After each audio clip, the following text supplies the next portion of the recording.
Yes, people, we are back live. We are back live on the Sarcasm City TV YouTube for another edition of the ManDem United podcast, where we discuss all things in regards to Manchester United and Benjamin Sesko. His team, should I say, Manchester United are currently in talks with Benjamin Sesko's camp, so an approach has been made. Newcastle are also in talks with Sesko's camp as well, so we'll be discussing that. Is it a good move for Manchester United to try and go and get Benjamin Sesko? Or if we miss out, is it a blessing in disguise, people? Let me know your thoughts in the chat. We will be discussing that. Outside of that, there isn't really too much else. Manchester United still linked with Ollie Watkins from Aston Villa, still also linked with Emi Martinez from Aston Villa as well. It's kind of gone quiet in regards to outgoings regarding Garnacho, Sancho, etc., etc. Anthony has been linked with a move away to Saudi Arabia, to Al Nassr specifically, people. But big up, love to everyone that is locked in. Big up to everyone who's joined over from the raid. Big up to everyone who's joined over from the raid from Troops TV. Shout out to Troops, Monts, Lewis, etc., etc. But before I continue, big up everyone supporting Sarcasm City TV as always. Large up each and every one of you lot. Make sure though, when you enter the city, pay the tax, people. Pay the tax when you enter the city. All I need you to do is hit the like button on the video. That's it. One of the things. So when you enter the city, pay the tax. So run up the likes expeditiously. Make sure you share this out across all the socials. At Yes It's Flawless, at Sarcasm City TV. That's at Yes It's Flawless, at Sarcasm City TV on Twitter/X. Also on Instagram. So retweet and like from Twitter/X. Share from the Instagram, and just as important, make sure you hit that subscribe button and hit the notification bell as well right here on the Sarcasm City TV YouTube. Long road ahead to 16,000 subscribers, people. But currently right now, we're going to aim for, I want 2 more subscribers. Get us to 15,350 people. That's all I'm asking. 15,350. So just 2 more subscribers. Big up to Kingsman. Big up Lou. Big up Sheik in the cut as well. Jay, big up Rocky as well. So this is on the Benjamin Sesko situation and information. Let me know if you like the background noise is too much as well. But Manchester United and Newcastle are currently in talks with Sesko's team. Both have presented their projects and financial offers. The decision now lies mainly with the player and his team. Offers are expected to be formally submitted to RB Leipzig. That's from at Sky Sports Germany via Atletico. See what else on Sesko. Big week for Sesko's future as Manchester United have approached his camp to ask for deal conditions. Newcastle presented their project to Sesko last week and ready to bid if the player accepts their proposal. So that's from at Fabrizio Romano. So it seems both ourselves and Newcastle are looking at Sesko and interesting to see who he does pick. Here's my thing with Sesko. Not watched him a lot, but from when I have watched him, he's been okay, I would say. Like when I've watched him, decent, not bad. Far from bad, so I'm not going to say he's a terrible player, but not great either. So then when I've watched him and then when I look at his numbers, his goal scoring record is not really impressive. And I've said it before and I say it again, it's kind of just underwhelming. That's why I would look at it. And more so, forget the other strikers we've been interested in, like not getting Gyökeres, for example. We've gone from Cunha, Mbeumo, to then Sesko. And I just look at it like just, again, underwhelming. His numbers are not fantastic, and then there's nothing fantastic to his game now. He is mobile, yes. So do I think he scores goals in the league? Yes. Willing runner at the age where he can get better. He's at a decent level right now, so I don't think it's a Højlund situation. I just think there's better options. That's what it is. I just think there's much better options. Mateta is a miles better option in my opinion. Ollie Watkins is a miles better option in my opinion. And my biggest point about the Sesko deal is the price point, because they're talking big money for him. Like, and I don't think he's worth that. They talking, that's what made Arsenal walk away from the deal. They talking on 60, 70, 80 million for him. And it's like, I'm not with that whatsoever. I'm not. To me, 40 million max, like on a Sesko, because I was saying 40 on Watkins, 50, like 40, 45 max on Watkins. And I think Watkins is the better player. Like, because I'm looking here with Sesko. Yeah, this is his numbers in the Bundesliga, goal-wise, and he got 13 and 33, 14 and 31. Good numbers, solid numbers. Nothing spectacular, though. Nothing spectacular. So that's how I look at the Benjamin Sesko deal. Again, will he come in? Does he get And 11 goals, yes. Because he's a willing runner and because he's mobile, does he help? And Buemo, does he help? Cunha, does he help the team? Yes. Especially if we are playing in transition because he can shift and he is quick. Well, yeah, it's just really, again, like I said, underwhelming. But we've been watching him for a long time. The reports came out saying we've been watching him for like 3 years. So, yeah, strange one. I'm not gonna lie. If he rejects us, I'm not mad at it. If he rejects us, I'm really not. I'd love us to be forced to go elsewhere. If he goes Newcastle, because we beat Newcastle to Cunha, we beat them to Embremo. This is a battle I'm willing to lose. I'm willing to lose this battle to win the war. I'm really not forced because I'm not moved by Sesko whatsoever like that. We need certified level raisers, certified starters. Sesko is not that, in my opinion. And when I say, is he better than Højlund? Yeah, but we need, again, that's why I said certified. Not just level raisers, not just starters. We need certified level raisers. We need certified starters, which Cunha is, which Embremo is. The striker's got to be that. I believe Mateta fits that. I believe Watkins fits that. They're both there. I think you could go get Mateta for 50, 60 million. Actually, 40, 50, 60 million. I think you could go and get Watkins, especially with the Garnacho situation. You could even spend more on him. I keep stating this because they don't want to do the swap deal because of how it looks on the books and because of PSR. I fully understand that. So I would just, even though I don't think he's worth it, I'd offer them 70 million for Watkins and then get 30 million for Garnacho from them. And then you've essentially got Watkins for 40 million plus Garnacho. Phenomenal deal. That's a phenomenal deal. So that's why I'd spend the big money on him. You know what I'm saying? Like, that's why I'd spend the massive money on him, which 70 million would be. I wouldn't normally do that, but in this circumstance, I would. 70 on Watkins, sell them Garnacho for 30. And then, like I said, 40 million plus Garnacho. Cool. I'm with that. So I'm hoping, I'm not going to lie, I'm kind of hoping we lose this battle, you know. But I don't think we will. And another thing is, where's the money? Because reports there stated that as soon as, here it is, let me go back to what Warrior J put in the chat. Yeah, big week for Sesko's future. Newcastle presented their project to Sesko last week and ready to bid if the player accepts their proposal. So I'm presuming we're the same. So where's the money? Because we can't approach him, agree personal terms with him, and then we're waiting to sell somebody to then approach Leipzig. So there's money there, which has surprised me because I thought the money was done after Embremo and Cunha, but judging by this news, it's clearly not, in my opinion. I don't think it is. Please make it make sense. I'm not sure. And big up to SSJ for becoming a member as well. Big up to you. Hey, want to see smoke emojis, fire emojis, applause emojis in the chat for SSJ who just joined the membership. And here's the thing with the membership, people. I've not updated it, but 2 updates. 1, the fan calling shows on Fridays is members only. That's open to all members across the board. That'll be a weekly thing. So that's Fridays, weekly. What time did I set it for?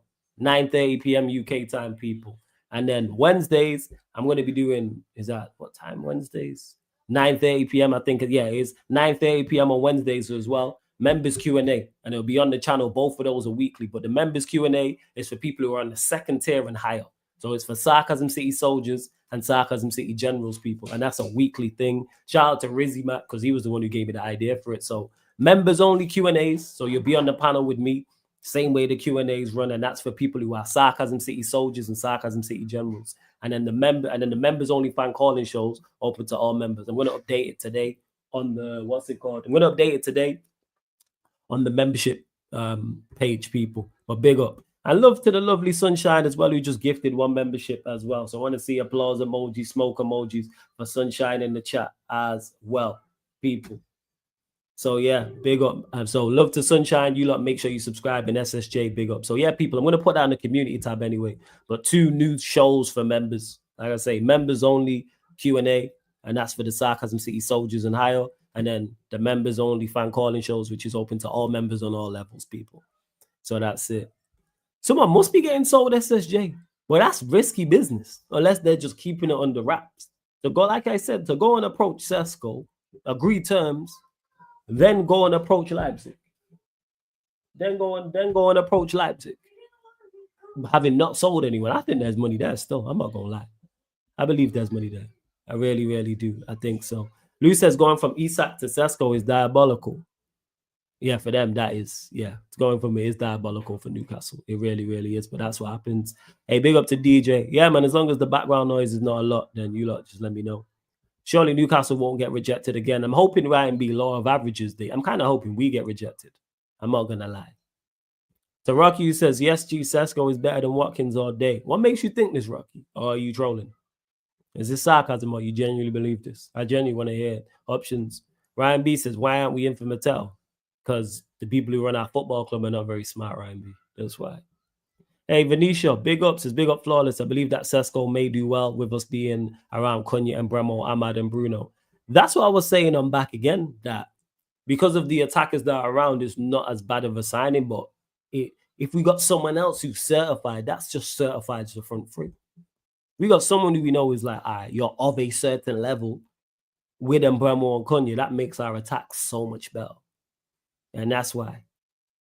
That's why. Hey, wait, Sheik, did you hit 1K? I know you closing in on it. Big up Carl as well.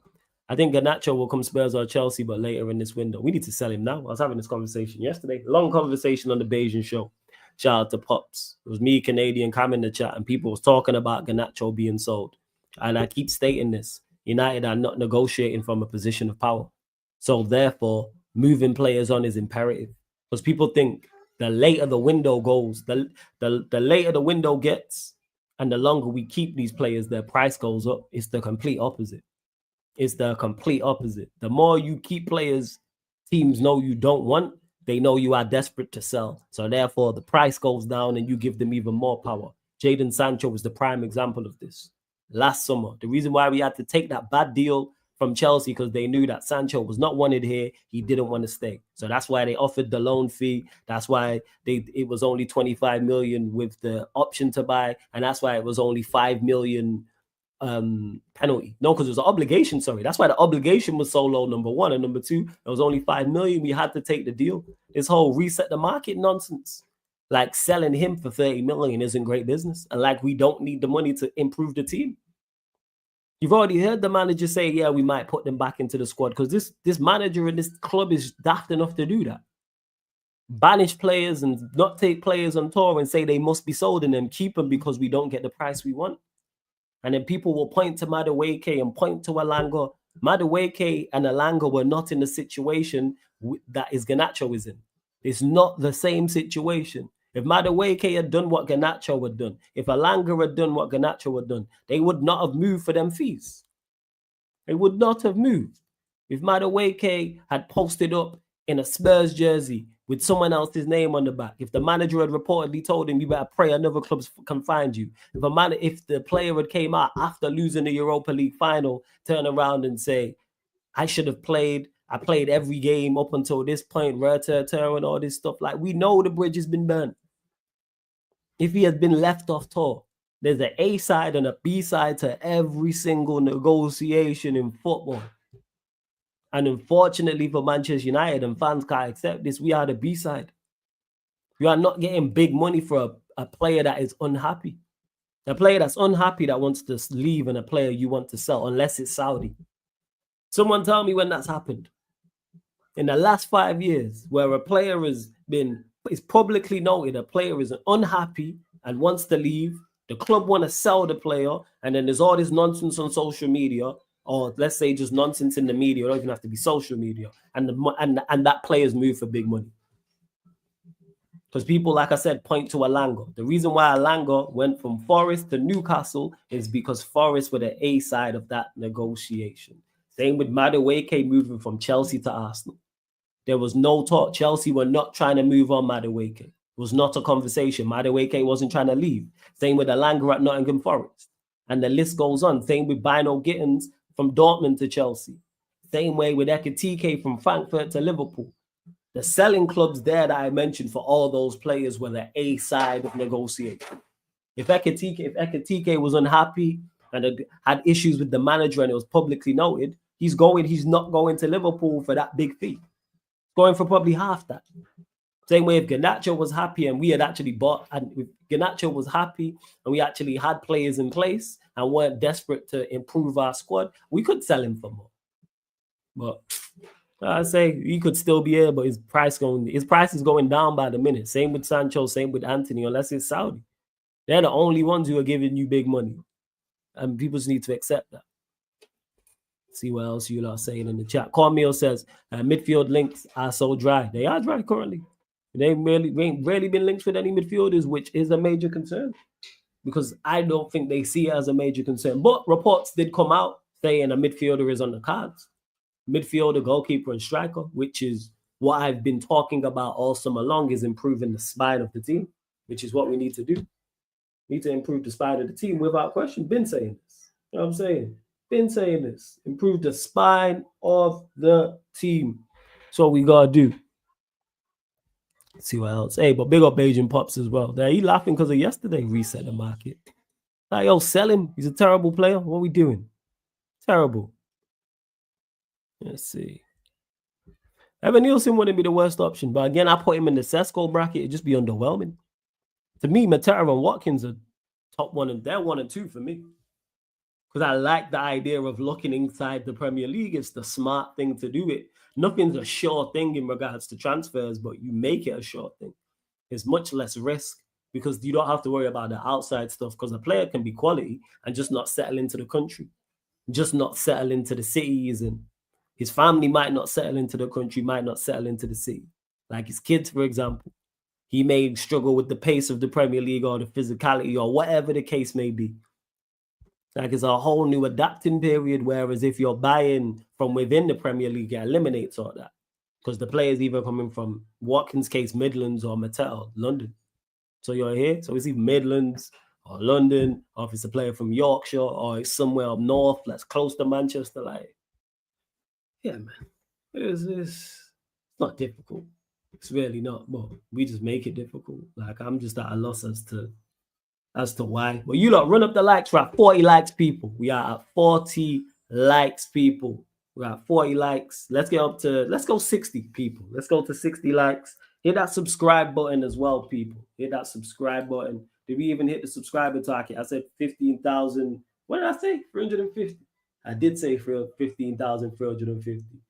All right, we're at 15,357. 3 more people. There's just under 200 of you lot in here. 3 more subscribers. Let's go to 15,360. That's what we need. What did I say? Did I say 50? Yeah. So 15,360. 3 more subscribers, people. 3 more. We're at 43 likes. Let's get up to 60 as well. Baz, why would I sell Mano? Please explain why you think I would sell Mano. Mano's a quality operator. Why are they selling? Makes no sense to sell a Kobe Mano whatsoever. See what else you lot are saying in the chat as well. I'm saying Newcastle doing poor this window. Yeah, they are.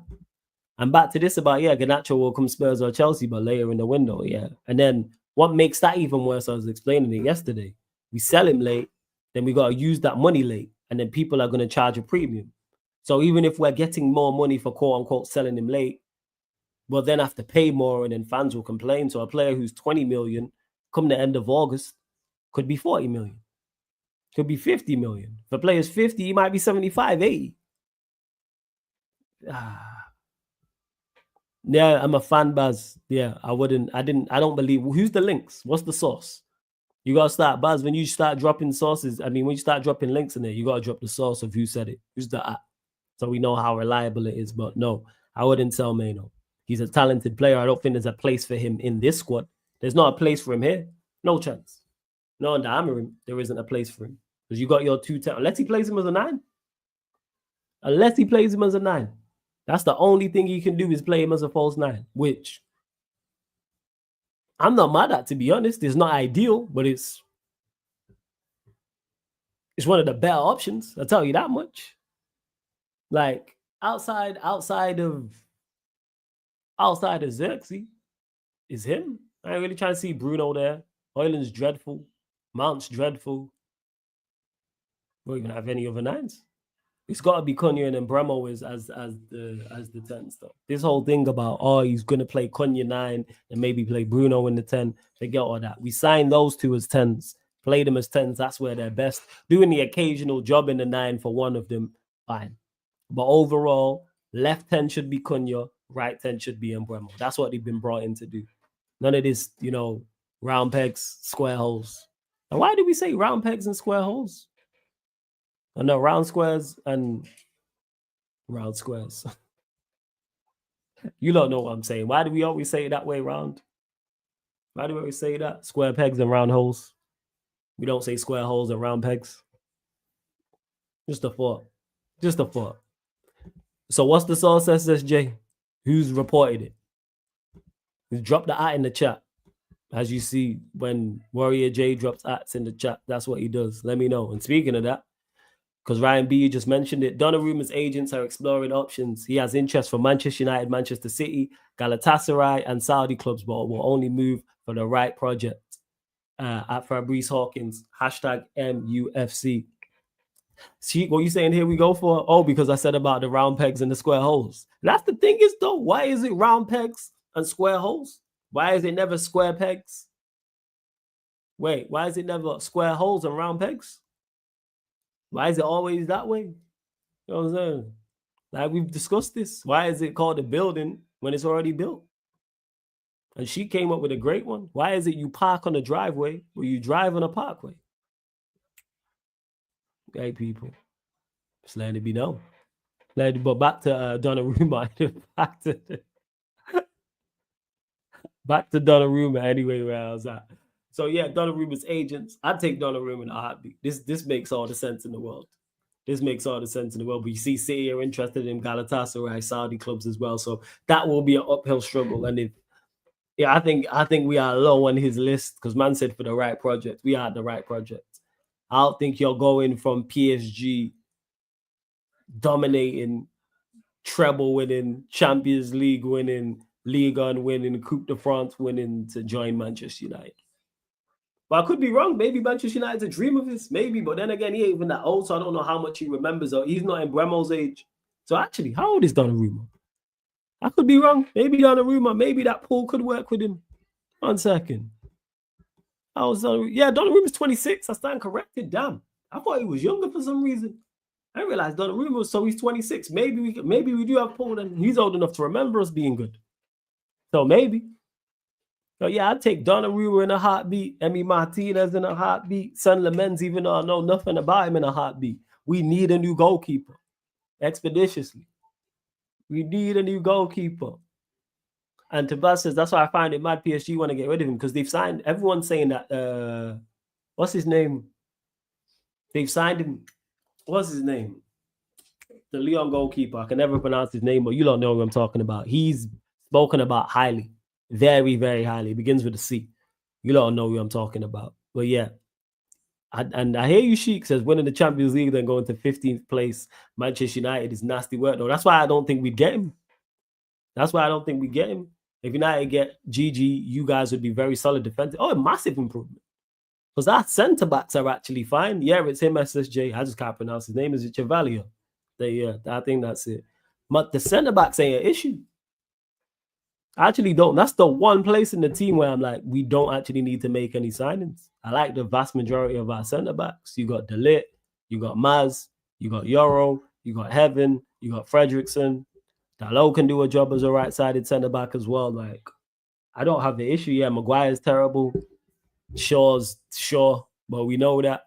But yeah, I don't mind the centre-back options. So if you actually get a goalkeeper, I think that improves us from a defensive standpoint. Wingbacks are cool as well. Ahmad Dogu, Diego Leon. No issues with that. Of course, midfield, we know, is the major issue. And the striker. This is why I keep talking about the spine of the team. Goalkeeper, it should be central midfielders, but we're probably only going to get one, and the striker. Right down the spine of the team, you've changed it. And I think it's good enough outside of Bruno. You got goalkeeper who's good, calm. Centre-backs, good, calm. Midfielder. If it is a talented midfielder alongside Bruno, at least that's half of it. And Bremo and Cunha, calm, good striker, calm. No problems whatsoever. No issues. Then we good. I think we good. Big up to my guy Eddie in the cut. Yes, Eddie. What you saying, family? All good. All good. My apologies. I thought It was like 30. What would it be like 4:30 at your time? That's No, it what is. that You know was. what it is? I went live half an hour earlier because troops ended back again slightly earlier. Ah, So we just okay, okay. redirected over. So you're here.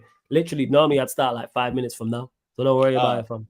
It's all no, no good. You worries. ain't we'll get your thoughts anyway. You know what I'm saying? Would you start Sounds good. Heaven as one of the main centre backs going into the season, Heaven delete Euro for me? No, I wouldn't, but if that is the three, I'm not mad at it. And that goes to show how good the options are. I'd go Euro, delete, Maz. But if it's this three, I don't have an issue with it, which is the only pitch. This the only position on the pitch in our starting 11 where I'm cool with the alternative option. Everywhere else, it's like it must be like I mentioned the tens earlier. It has to be Cunha and Bremo. I'm hearing anything else about put Cunha in the 9 and then Bruno's in the 10 or Mount's in the 10 or no. Same way, right wing back has to be Ahmad. Has to be left wing back doggy until we see what of Diego Leon. Striker, we know it's needed. Pivot players, yeah, stinks. Goalkeeper, anyone but Onana. Right. So that's how I look at it. But yeah, I'd go with Delete, Euro, Maz. But Heaven's a good option to have. Fredrickson, I think, is a good option to have as well. Big up Reluctant Gamer as well. Big up to him. But yeah, Eddie, let's get your thoughts on it, actually. Let's get your thoughts on it. Sesko, we've been linked. So this is the news. Big week for Sesko's future as Manchester United have approached his camp to ask for deal conditions. Newcastle presented their project to Sesko last week and ready to bid if the player accepts their proposal. And that's from Fabrizio Romano. And there's more. 1 second. I forgot to start it. Give me 1 second. Also on Sesko, where is it? Manchester United and Newcastle are currently in talks with Sesko's team. Both have presented their projects and financial offers. The decision now lies mainly with the players and his team. Offers are expected to be formally submitted to RB Leipzig, and that's from Sky Sports Germany via at Play Go. So thoughts on Benjamin Sesko? We've approached his camp. We're in conversation. Hey man, send his ass to Newcastle. I ain't trying to see that brother in red. I'm not gonna lie to you. I'm cool. I'm cool. I'm really good. Like, and I stand on it. But you see, Fall, this goes to my point, man. This goes to my point. We got a scrub like Sesko going for 60 million. 60 million. Like, come on now. Come on now. This is what I'm talking about. This market. Talk about it. This market is crazy. Insane. Sesko, I don't know how he's done this. I don't know how people actually look at him as a legitimate footballer. And it's just RB Leipzig has the fucking gall to say, give us 60 million for this guy. Like, RB, we know what you're doing here, bro. We know. Talk about it. They do this shit all the time. They got away with it with Nkunku. Yeah. They got these players have these juiced up stats, but you understand that the talent level of these players just isn't there. If you're actually watching what you're, if you're actually looking at what's in front of you, this guy's just not very good. That's why I was laughing when Arsenal was getting linked, because it's like, you guys are about to drop 80 million on this. It can't be, man. The price got to be less than that. We can't have 80 million spare like that. Yeah, but you remember that? No, of course. But I think when he was starting out, like the beginning of the transfer window, that's what they were talking about. Yeah. No, that's my point. Is though I'm backing up your point, Eddie, in regards to, like, I think because the reason why Arsenal walked away from this deal with Sesko was because of the price. So I don't think they're looking to drop it. So let's say it's 60, 70 million. Do we have 60, 70 million there for Sesko with no sales? Before we had no more money. So clearly we do. No, we got money. Opinion. We got money. I thought it was the sell to buy thing after Mbeumo and Cunha. Clearly not. Right. That's mostly just like talk, you know, like that's mostly people speaking for the club. You know, Manchester United, man. It's like people just got to be smart with it. TV rights deals, all types of stuff keeps Manchester United lights on. So, and it's big money. So this idea that they don't have money is just it's a get out of jail free card. You know, we told Bruno we don't need the money. We'll be straight. Yet somehow, and that's that goddamn manager. That's his fault. Pure and simple. So yeah, I think all in all, I don't like it. Hopefully, he picks Newcastle because of Champions League football, and we move on to our next target, man. Because he is just, really against this. I just think it's underwhelming, but you think it's a screw. Oh, certified. Certified scrub, bro. You watch him enough, you see it. It's apparent. I've seen him both for clubbing country because I'm trying to figure out, like, yeah, why is his name being blasted? But then it's like, again, that RB Leipzig scam situation.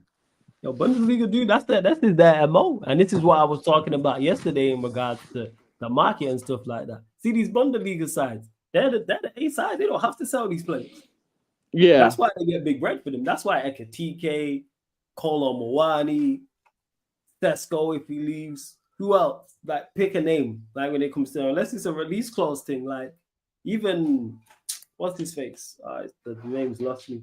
Where's he go from? Javi Simmons. Is he not? He's at. Where's Javi Simmons at? Is he in the Bundesliga? Am I mistaken? So. I'm thinking of someone else. Oh, Bino Gittins. That's who I was thinking of. Yeah, you see what I'm saying? Bino Gittins, but they're negotiating from a position of power. Yeah, I was right. Javi Simmons, he gonna be big money because they don't have to sell these guys. Yeah, that's where it was. That's my point I was making yesterday in regards to the Garnacho situation. Like, if he was happy and we weren't trying to sell him, we get more bread for him. But I take 30 for him right now.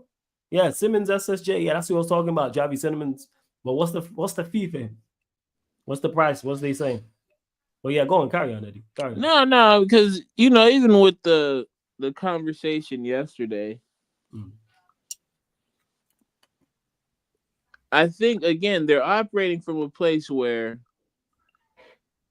we have two guys in McTominay and Elanga that if they had to do it over again, the price tag would be way different. So that's where they're operating from, in my opinion, right? So when it comes to Garnacho, they're probably looking at it as,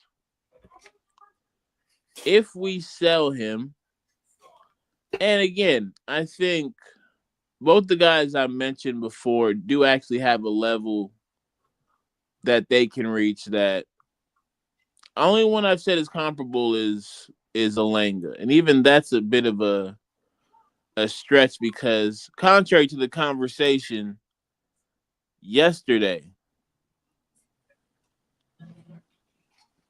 Garnacho is some shit. But you can get a good price tag on him. Yeah. And the thing is with that, I hear that. So you know what you do? What they did with Elanga? Sell on close. Yeah, but you got to get the fee right first. Yeah, you got to get that fee right. If you get, I think the fee for Elanga was correct at that time. I think the fee was correct. What was it, like 25, 15? No, we got 15 because I don't think he's 55. No, but he's at least young, athletic, tenacious. Like, I can get 30 for Elanga. And we got that from, because we got 15 for him, and then I think we got 12 from that deal, so we got just under 30. So say you get 30 plus to sell on. You see what I'm saying? Yeah. That's an extra. Yeah, but again, hindsight's a beautiful thing because you're not getting Elanga at that time. You're not getting 30 for. You're not getting 30 for Elanga at that time. Like, how much did McTominay go for? 25. I think McTominay was like 25 or something like that, which is, again, at that time, good price, and he's doing his thing. He's doing his thing. What are you saying, King? You good? All good, man. What are we saying, Eddie? We all good, yeah? We all good, man. I'm saying. Yeah. Yeah, blessings, man. Blessings. Thoughts on the Sesko news? Talk to us. I have made it very clear, bro, that I don't want this brother anywhere near my club. You get it? I've made it very, very clear. Obviously, last week I said to you, Flawless, like, the guy he will score one banger in like 10 games, and then he would miss like loads of 5 to 10 yard chances. He's the type of guy that will score bangers once every 10 games. But when it comes down to finishing the simple chances, he is not that guy. He's not that guy. He's not clinical. Like, he needs like 5 or 6 chances just to score. Like, I do not want, and especially for that price tag, I do not want to be paying that much for a player like that. Yes, people may say that he's an aerial threat. People may say that he's a good link up player and stuff like that. I haven't seen too much of his link up play. The games what I've seen from Sesko is that his finishing needs a lot of work. And the thing is with finishing is that finishing is a skill that it's very hard to like learn. Like, it's not, you know what I mean? Like, when Well, you're a it's not nat easy. You can when you're improve, but it's not easy. when you're a natural when you're yeah, like, finishing is like one of these things where you get either born with the finishing or not. You're either born with the finishing or not. You get it. You know what I mean? So, like, Yeah, you're right. it's not something that, you know what I mean. It's not something that that you can improve massively on. It's very difficult to do, but yeah, man. Like, obviously United, I think, do need a striker, because obviously I was watching the Unfiltered podcast last night, and obviously Saeed was saying some United fans were doing up Hoyland prop. No, no, I'm saying, bro, bro, like, I would just say on the preseason game, I would just say that yes, we did press better. We did press better, but I ain't getting gas, bro. It's West Ham United, bro. People were saying that Kobe and Ugarte did good, and I rate Kobe, by the way. People were saying Kobe and Ugarte did good in the pivot, but they was up against Ward-Prowse and Souček. Like, Ward-Prowse and Souček are very slow in midfield. They are very slow midfielders in midfield, and if you're very slow in midfield, you to be a midfielder, if you're very slow in midfield, you have to have like great level of IQ, great level of passing range, and Souček and Ward-Prowse don't have that. So I am not going. I am not going to be gassing up Mainu and Ugarte in a pivot, because I've seen Mainu in plenty of other games struggle as a pivot player. Mainu came through as a striker. He's not a pivot player. So like, he's a final third. He's a final third. You know what I mean? He's a final third player. So, like, and obviously I remember the last preseason that United had under Ten Hag. like we even saw signs. I remember Arsenal played Manchester United in pre-season, and we saw Sancho playing false nine in pre-season.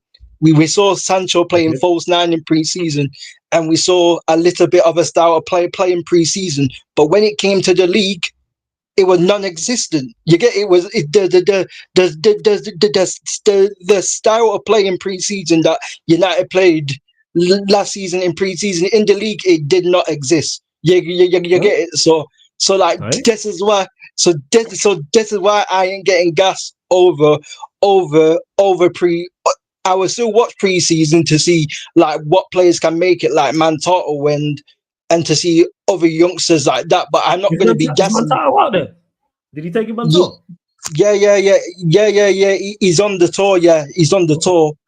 Obviously, Diego Leon as well, the fullback. We want to see how what he is like, because I still need to see a bit more from him. But Dogu and Cunha's look decent. Dogu and Cunha's look decent on the left. But you know what I mean. But once Mbeumo comes into the team, yet again we're going to struggle where to fit Bruno Fernandes. You get it, because Bruno Fernandes, even though he scored 2 goals, like he had a decent game, but like, bro, we all know that the guy long term can't play in the 10, or he can't play in the pivot. Like, he's not good enough to play in the pivot, and this manager's already talking about suffering yet again. You know what I mean? this manager, I said, he said it after the speech what he did. You know the speech what he did at Old Trafford. You know the speech what Amorim did at Old Trafford. He said the exact same thing. He said we are going to suffer, and he said it yet again in pre-season. He said it twice now, bro. Yo, we're not suffering enough. I thought the storm was come and gone. I thought the storm was come and gone, man. I was done with. Yeah, and it's crazy. It's crazy though, but yeah, the striking options aren't great. But if we do a swap deal with Watkins and Garnacho, then I don't mind, because like basically you said, Flawless, that we will be probably, if it's 6 mil, or if it's 6 mil, we would probably get him. We probably get Watkins for like 30. We would probably get Watkins for like 30 or something like that. Technically, yeah, it's Watkins 30. Like, let's say you put 70 down. Let's say even worse. Let's say it's 80. Say we go like, all right, fuck it, we're gonna drop 80 on Watkins. If you sell them Garnacho for 30, if you basically spent 50 million plus Garnacho for Watkins. Because I'm not a huge. I understand obviously the different profiles in the team, even though I'm not the biggest fan of Watkins. 30 mil isn't the worst thing in the world. 30 mil is actually a decent price, because I think Watkins is around 35 mil. That's how much I think he's actually. I think he's worth around 35 mil. I don't think he's worth 6 mil. I don't think he's worth that. No, like, I hear you on that. Because that's where like I'm at with it in regards to it. Like, I've said like 40, 45, 50 million is from max. But like I said, if you throw in a Garnacho deal, it does indeed bring it down. Big up to M. De Niro in the chat as well. Shout out to my brother M. De Niro. He's funny, man. As well, Kyle. Yeah, M. De Niro, hilarious, man. You know what I'm saying? Big up M. De Niro. Shout out my dogs, man. Shout out everybody but M. De Niro, man. You're not fooling me with the niceness, man. You're not fooling me, man. I need to get you out on the same stream of my life. I'm gonna make that. Oh happen. yeah. I'm gonna make it happen. But yeah, Eddie, I already know the answer to this question. But yeah, thoughts on Watkins? Talk to us. I don't mind it. Again, I really don't mind it. I think it's just we got to move efficiently with these deals. Yeah. We just got to, and he makes more sense. That way you can get a Donnarumma, right? Like, no question. And if you're telling me they're saying Anthony to Saudi for about 50 M's, hopefully that comes through, because that's going quite obviously only launched yesterday. Hopefully that comes through. Yeah, apparently it's Ronaldo's team what has bid for apparently. Yeah, apparently. But shout out De Niro. I see you in the comments. This guy started cordial thing. This guy right through it. I see right through it like I'm Superman, god damn it. So I'm gonna be real, like, if I had to choose between Sesko and Watkins, I'm going Watkins every time. Yeah. Prem proven, of a certain quality. And again, it's more in line with what we're trying to do, which is fast track our ascension from 15 to Lord knows where. And honestly, the thing I love the most is don't give this manager any excuses. Nope. Don't give it. No, this is what I enjoy about the Ineos method. He's like, I did that follows the Ineos method. This is what I enjoy about the Ineos Oh yeah, method. I forgot you Ineos, man. You know Yeah, what I'm saying? man, we made a deal. We forgot, Eddie on the payroll, man. They went to Jazz, man. They got my dog, man. You know what I'm saying? I'll tell you, man. Listen. They made a deal. I told them what it was. I was like, look, it's either Rashford or me. It's either Rashford or me. They chose me. They chose me. Word to Kendrick, they chose me. I'm sorry. It is what it is. They got rid of Rashford, you know. They got Eddie on side, you know. Yeah, man. Certain things had to be done, you know. Certain X's had to be dealt with, you know. It's a real serious operation on this side, man. This is what we do, man. Real big things on the way. Way. You know? The best be. So just be patient with us, man, while we cook it up. This is a slow cook. It's a slow cook, man. The best be, or he should be, or Omar Barada should be Sesko. Okay, Hold on. Watch how you talk about my dog Omar, man. Eddie, you said there you don't want no excuses for this manager. So what needs to be acquired for the manager, in your opinion, to have no excuses? What needs to be brought in? What needs to be sold? Goalkeeper, midfielder. So they're the two you're looking at. Goalkeeper, they're the two. Midfielder. Goalkeeper, midfielder. If he gets a goalkeeper and a midfielder, I'll personally deliver the pink slip myself. I'll send it to him myself. Yes. So let me ask you then. Oh, sorry, go on, carry on. No, that's all good. You good. Yeah. So do you think your boys make that happen? Do your boys in Ineos make that happen? I do. I trust in the process. It might not be good. Now, it might not be everybody's cup of tea. It might not be on everybody's timeline, right? Okay, so Eddie's saying it here: goalkeeper and defensive midfielder imminent this window. And to be seriously, like he's not operating from a place of strength. Yes. Because even if he doesn't get these things, being better than last year is a non-negotiable. So he'll be gone if he doesn't shape up, right? Because in my opinion, his struggles were mostly due to his tactics. Agreed. I was watching that preseason match. And again, he's self-sabotaging him. He's self-sabotaging. He got a. Let me not make light of that because that people do go through. But yeah, he's self-sabotaging. So you think he's trying to get sacked? No, I think without knowing it, yes. Without knowing it, yes. Without knowing it, because you understand your system. You understand, like watching Sporting when he was at the helm. They pretty much tried to play how we play for the most part, right? If you're a team that's somewhat more technically gifted than us, they sit back. If not, we're pressing you into mistakes. But his press requires a level of athleticism from all 11 players. You can't have one weak link because you see the gaps. And against West Ham, that midfield was so open.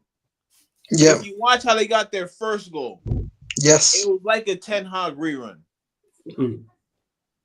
1-2 passes to the midfield, you're on goal. I think Bowen scored from a mistake, or maybe just, again, I forget what the buildup was, but the midfield was too open. You don't have midfielders who can cover the spaces that you're looking for them to cover. It is because it's a hell of a lot of space as well. It's like, bro, what are you doing? And that's his problem. You got away with it because you're still putting in Mbuemo. But I think we talked about it, and we told you what this dude's gonna do. Ahmad would hold bench. He'll put Mbuemo at right wing back. They can get away with it. And here we are asking why, arguably, other than Cunha, our best players not on the pitch. It's crazy. It's crazy, man. This guy was talking about. This guy was also talking about. Oh, Mason Mount can play in the 8. You know what I'm saying? That's what I'm saying. Oh, That's man, what I'm saying. this guy gonna play Mount and Bruno together in the pivot. I will put it. Try it. If he tries it,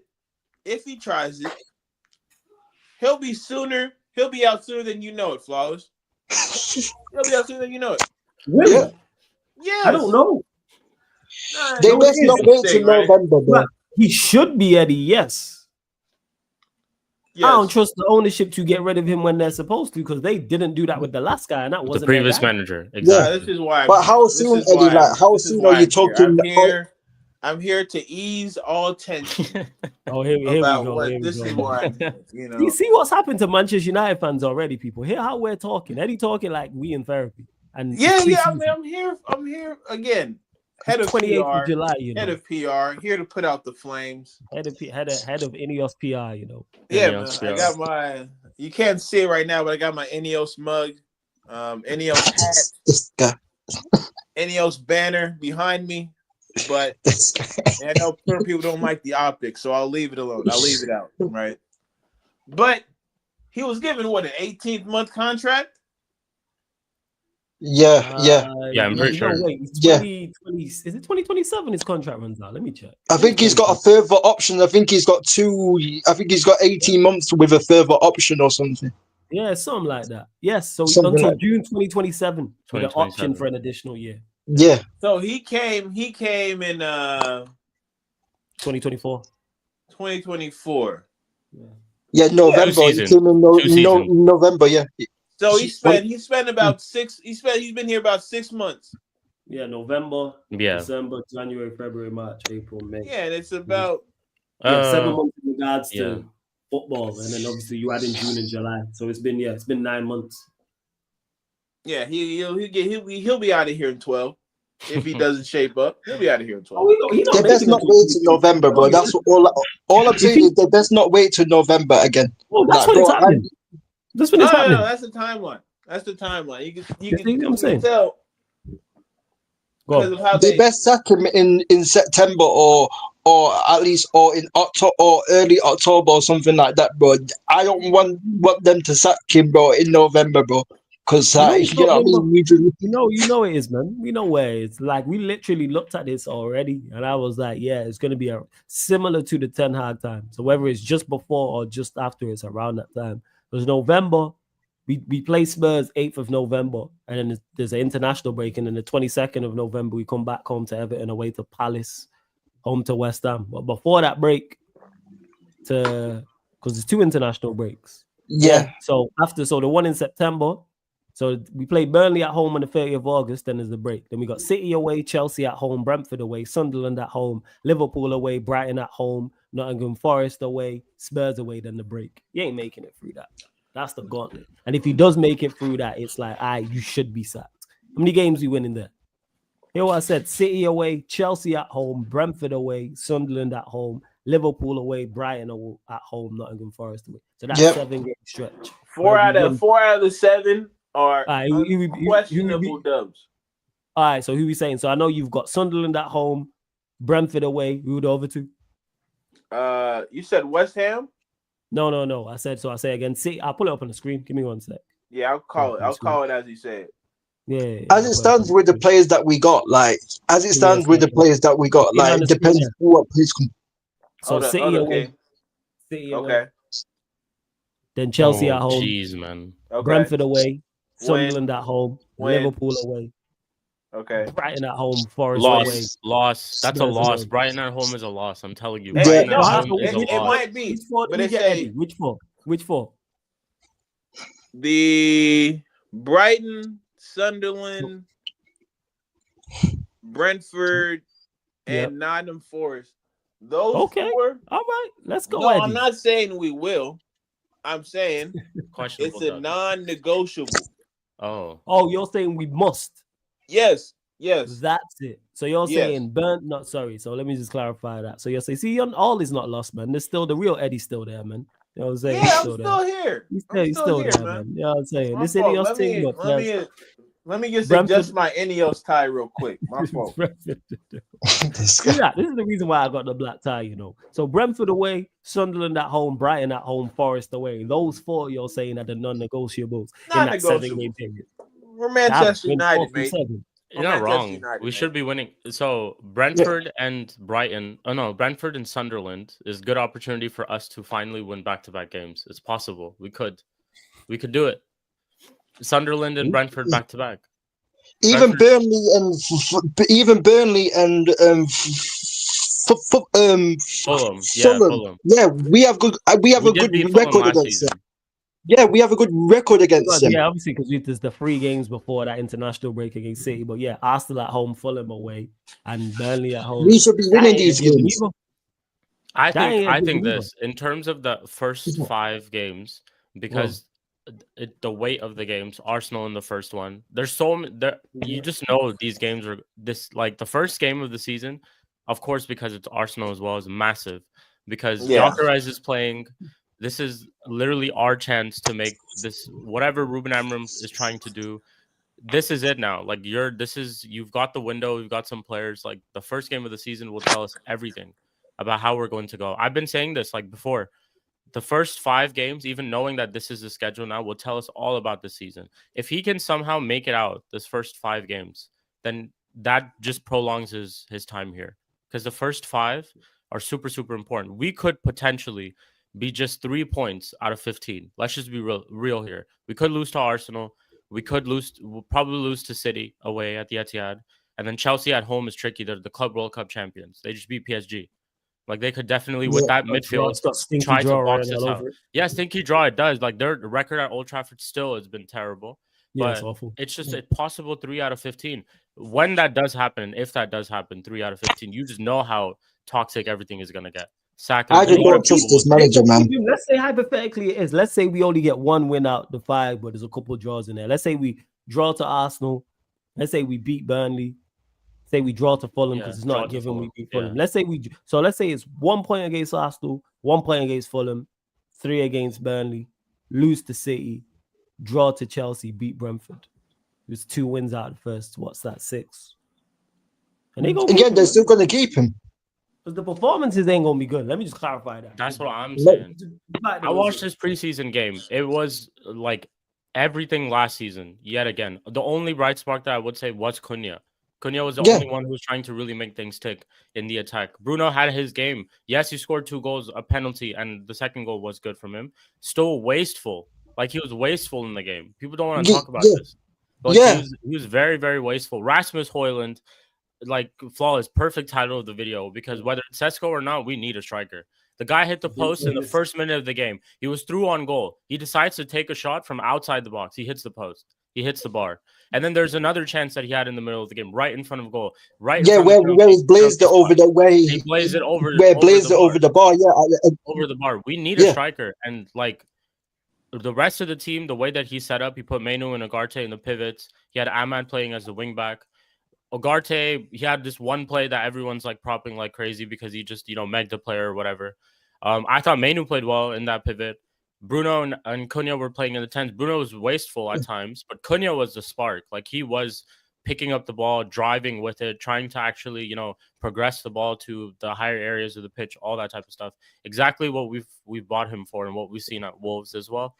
And Buemo, of course, we haven't still seen in this team, but in terms of this manager, like everything still is the same. How he sets up, we still sometimes struggle to play at the back. We still do. Like oftentimes in situations, we just force the ball backwards, and then it becomes a situation where we're struggling to play out the back. And this is West Ham, just like what King was talking about. Like we went up against Souček and Ward-Prowse in that midfield. Souček and Ward-Prowse, yeah. And then Heaven gets cooked for the 1 goal that Jared Bowen scored, which is a great goal, by the way. That he did score. But Heaven got cooked for that goal. Just switched off for a minute, and they ended up scoring. But the rest of the game, it's the same thing. Can I share my screen flaws about something that this manager said? And also the 2 goals the 2 goals that we scored came from two mistakes under no pressure when Areola dropped dropped the ball for the first one and then gave it straight to our players for the second one. You get it? Yeah, exactly. And then look at our manager right here. We need Yeah. to be really careful when we sign players. If we start the season with this squad, I am happy. Okay, man. To be fair, I told him to just shut up and do his job, right? Don't talk about what we need, okay? And he's following the script. Man. Don't talk about it, bro. Yeah, don't talk about what we out here doing, man. Don't talk about what we out here doing. We out here cooking. Don't be talking about this other stuff about what we need, man. You are not involved.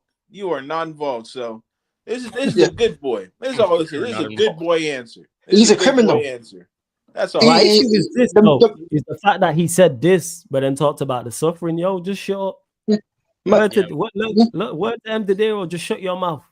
That's what man need to do, man. Just shut your mouth. Why? Why say you're happy with the squad? You're supposed to lie. I actually have no issue with him saying this about being careful with signings. We started with the squad. I'm happy. That is cool. Lie about that. That's no problem. It's the suffering part. Because you can't say you're happy with the squad, then we're going to suffer. Because then you're clearly not happy with the squad, or you just a complete idiot and you're happy with suffering. Yeah, but you're not. Like, that boy just loved talking, man. That's all. But he said the good days are coming back, man. He said the good days are coming back, and then all of a sudden now we go into suffer when you said the good days are coming back. Oh, like you was on about we need a midfielder that can progress the ball. We need a midfielder with pace in the middle of the park, and we don't need a midfielder that plays the ball blindly. Who does that remind you of? Bruno Fernandes. You had a chance to sell Bruno Fernandes, and you didn't. You get it? So I ain't hearing this guy talking, bro. I ain't hearing anything what this guy says out of his mouth, bro. You get it?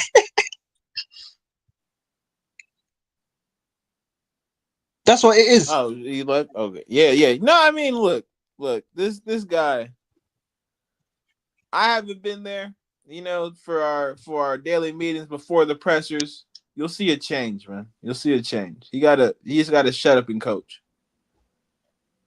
Usually I'm all for expression, but with him now, shut up and coach, man. It's that simple. You talk way too much. Yep. Shut up and coach. Yep. I don't need to hear every thought. Yep. I don't need to hear every feeling. Shut up and coach. 100%, man. Stop making excuses. No excuses now. This is it. Yeah, whatever. Do your job, bro.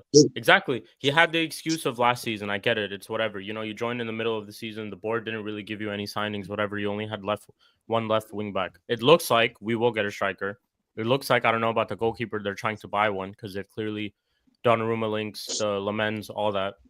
Yeah. Midfield, the one for me, which is the most concerning, has the most driest links. There's nothing at all that I've heard. Douglas Luiz literally said he wants to leave his club. Go buy Douglas Luiz. Like, it's not no rocket science. Like he's saying he's available. Go try to at least put a bid in. Maybe you can try to get Sancho to go that way. They want Sancho. It's just Sancho doesn't want to reduce his wages. Just try to negotiate something there in that midfield because we're doing it for every other position other than the midfield currently at this moment. But let's say he gets all these players, and what excuse do you have now? Like, you wanted better players, you've gotten better players. You've gotten two players who have like a mix of 35 to 36 GNA last season in the Premier League. You're trying to get a striker now too. So it's just like the whole attack is going to be reformed depending on who you play. And I get it. Some of these games are tough. Like the first 5 that we have in our schedule is tough. Arsenal first, Fulham away, tricky. Last season we won off of Alessandro Martinez like deflected shot, which is our first shot on target in the whole game. It was in the 80th minute. So it's like, I understand. Fulham?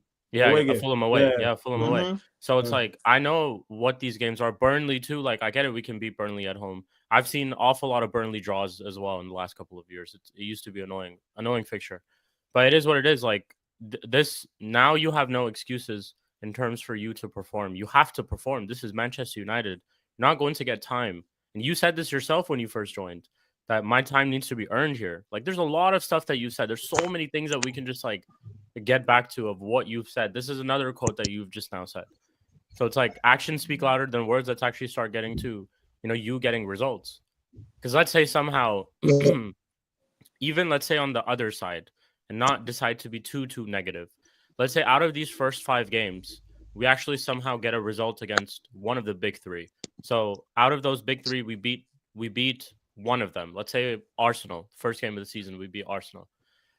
We beat Fulham, or we draw to Fulham. We beat Burnley, and then we draw to City or we draw to Chelsea and lose to one of them. That's still not technically a bad start for his standards out of that storm. We have a couple of games after that, like Liverpool away, which I think we're going to probably lose. Liverpool away. And then that Sunderland to Brentford back-to-back. Again, just not even a joke. You win those 2 back-to-back games.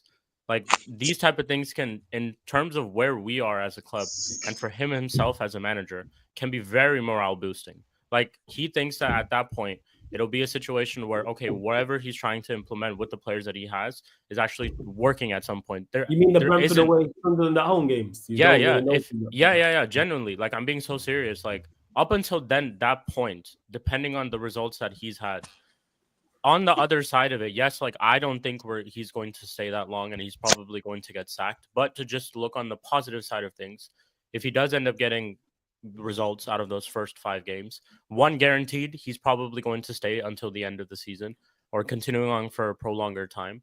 But then, I don't know, maybe there is a way or something where the board is like, okay, this is actually our guy. They're going to continue to back him and try to get him whatever players he wants, because this is it. Like, I think this is the biggest test for him. That right now at this moment, he is their guy, because they are going out there. They've just spent 60 to 70 for 2 players. And they're looking to continue to sign. This whole money thing as well, Flawless, you were talking about it in the beginning. Like, the whole money thing, it looks like we do have money. How are we? It said in that tweet. It said in that tweet that we already proposed a financial offer the money's there. That means there's money there then. To Sesko. So we've already told him this is how much bread you're going to get. So we have money. This is what I'm just probably assuming. There's no way they would tell him this is how much bread you're going to get, but it depends on how much we sell Garnacho for, which we're still struggling to sell. So it's like I don't know. They have money. Has anyone bid 50 million for Garnacho? Shout out to Canadian comments. It's gonna happen at the end of the window, man. Just end of August, someone gonna bid 50 million for Garnacho from the end of the window, man. It could be one of those end of the window deals. Yeah, his price is magically gonna go up. No one wants to pay 50 million now, but in August, people are gonna pay 50 million for him. To some of my point, for me personally, there's no excuse for Ruben Amorim this season. You're getting everything that you've wanted, and you've said so far that there needs to be better players. If we end up going and signing these people, there's no excuses for me. No excuses for you to still be around 15th in the Premier League with I think with a much better attack. And depending on, if we do get a goalkeeper, that makes not reforms, but that makes our defense a lot better too, because our center backs I think are fine, but it's the goalkeeper which has been a main issue. And then let's say if they do address the midfield as well, I just struggle to see any sort of excuses for this guy. He has to try to at least break into the top 10, try to push for at least like a 9th or an 8th or at something at that point. And that's why like Eddie's saying non-negotiables, and I completely agree with him, because last season we probably lose all of those games, but that's pathetic. That's a pathetic form to be in. This season, if he has to turn things around, he has to find a way against teams like this. Because in the big games, for some of them, not all of them, we did actually perform well to a certain level last season, beating Man City away, getting that result over Arsenal in the FA Cup, which obviously didn't mean anything at the end of the day. Drawing away to Liverpool at Anfield. I think to home to City, we drew with them, with Arsenal as well. Like, decent results considering how our season was going against the big teams, but the smaller teams is where we just got slapped up every single week. We used to get slapped up by these smaller teams. So when Eddie says non-negotiables, I completely agree with him. These are the type of games you have to win. Like, if you are trying to turn things around, whatever happens in that first game against Arsenal, cool. It's Arsenal. It's like this is a title challenging side who've just added a striker right now too. And whatever happens in that game, cool. Now you have to go and look to win at Fulham and at home to Burnley. Start off with 2 back-to-back wins. Let's go with that, at least at this point. with all these players that you are going to sign and that you are going to get. And there has to be some type of adaptiveness to the system as well. You can't just be too stubborn on the way that you are trying to play the ball in certain situations and all that type of stuff. And then it all depends on who you're putting in that team as well. One of the biggest mistakes that he made last season was his team selection. That shows the most annoying part. Like the most annoying part last season about everything that Ruben Amorim was doing was his team selection. It pissed me off so much, bro. Randomly, just bench players and then give Garnacho, Højlund all these run of games week in, week out. But then in the beginning say that, oh, like he dropped Garnacho along when he did drop Rashford as well, and then put them back into the team. And then just situations like that. And we had injuries and stuff as well. I get it. But now we have pretty much a fully fit bar Martinez back three, our defense, wing backs included. Our midfield, everyone is there. Our attack, everyone is there. There's no one injured currently at this moment. So, and we've just signed two additions as well. So I just think, again, for me, excuses are very thin with this guy. You have to win those type of games next season. I don't want to be seeing us struggle or play on the counter, all this and that. You've had ample amount of time to try to get the system right. You've had a preseason with this team now too. So we have to see some improvement. There has to be improvement in the way that we play. And I think it has to start from there. In our team, whoever we do end up playing has to be some sort of identity. Like, okay, Cunha's playing there. I know exactly what Cunha's role is going to be. Whether he's going to progress the ball forward, drive with the ball forward, or, sit at the edge of the box for certain chances. And Buemo is the one who's maybe going to put crosses in for our striker, whoever we end up getting. Has to be some sort of roles in our team. And there has to be some sort of identity with the system. Because right now it just feels like there isn't anything at all. Everyone's just out there and we don't know how everyone's going to play. He's playing Maguire and Luke Shaw still. I don't get this, but Luke Shaw's world class apparently. Well, apparently to him, Luke Shaw's world class. You know what I'm saying? So absolutely. And big up to Sai as well, man, for joining the membership. I think you rejoined. I don't know if you upgraded, but big up to Sai as well, man, for becoming second tier Sarcasm City Soldier people. Members calling Fridays. And then members Q&As Wednesdays, people. Members Q&As on the Wednesdays are second tier and above. Members Q&As members fan calling shows open for everybody to call in. The Sai as well, you did rejoin. You've been a member a long time. Says, Flawless in the panel, if he gets his striker and midfielder that improved the team, do you guys think he'll still get sacked? I don't think so. Yeah, the reason why he'll still get sacked is because eventually the individual brilliance runs out. When the manager's terrible, you can give him great team, very good team, above average team. Eventually, the manager's decision-making and level causes him to get sacked. Look at the team Ollie had. The reason why Ollie had the success he had, and I use the term success loosely because we didn't win any trophies, but the reason why he got the final, European final, he made 5 semi-finals. He finished second. He went on certain runs and collected points was because of the players that he had. He had a level of attacking players that was good enough to win games, and that's what this manager would be relying on. So let's say we do get the striker in the midfield, but of course he still gets sacked. It just gets prolonged. He don't get sacked in September, October. It's more November, December. Because even last time we scored 70 goals with Ollie. Ollie's team. Ollie's team. Even if we get better players for him, he's terrible because he doesn't even do well with the good players that are here. Again, people don't realize how bad this manager was from January to May. By the last 5 months of the season, we won 5 games. We got 15 points. We got 5 wins, people. So on average, we won 1 Premier League game per month. And what makes that even worse is out of those 5 games, 3 of them were the sides that were relegated. Leicester, Southampton, and Ipswich. Championship sides. So 9 of our 15 points was against championship level sides. So we beat 2 Premier League level sides in 5 months. Yes. This is the problem. This is the problem too with this guy, man. Go on. And people who don't, there is a formula to winning football in 2025. Be good on the ball, be able to keep possession, but at the same time be able to press like crazy when need be. You have to have a level of versatility. You can't be one way. PSG brilliance is that they're not built for one style of play. Stop it. That's not because of a lack of quality. No, not at all. Stop it. No. Because the teams without. How did Wolves win 6 games? Wolves win 6 games in a row. We're not talking Wolves about won 6 games. Yeah, that's what I'm saying. It's not like, bro, what we talking about? What did I say last show? I said last show. Unai Emery got Aston Villa from 17th to 7th in pre-season. In mid-season, Unai Emery got Aston Villa from 17th to 7th, bro. They was in the relegation zone when Unai came in, and Unai got these man from 17th to 7th, bro. And that squad was people who weren't saying that is a top 7 squad. King, it's not even that deep though. It's not even that deep though, because we just talking about winning 2 games back to back. That's what I'm saying. We can talk about winning 2 games back to back, and you putting us in a system that allows us to consistently reach a level of performance. And he has not done that.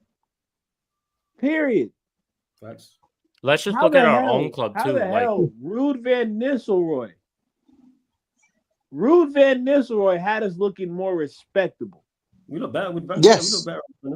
Yeah. Yeah, he just played Casemiro and Ugarte. That was it.